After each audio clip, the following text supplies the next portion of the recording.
विधेरज्ञानेन द्रविणविरहेणालसतया विधेया शक्यत्वात् तव चरणयोर्याच्युतिरभूत् तदेतत् क्षन्तव्यं जननि सकलोद्धारिणि शिवे कुपुत्रो जायेत क्वचिदपि कुमाता न भवति।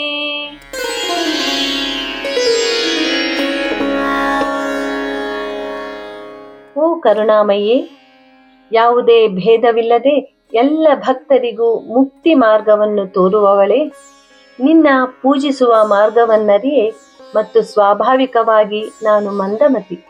ಸರಿಯಾದ ಕ್ರಮದಲ್ಲಿ ನಿನ್ನನ್ನು ಪೂಜಿಸಲು ನಾನು ಅಶಕ್ಯನು. ಇವೆಲ್ಲ ನ್ಯೂನ್ಯತೆಗಳಿಂದ ನನ್ನಿಂದ ಏನಾದರೂ ತಪ್ಪುಗಳಾಗಿದ್ದಲ್ಲಿ ದಯಮಾಡಿ ಅವುಗಳನ್ನು ಕಡೆಗಣಿಸು.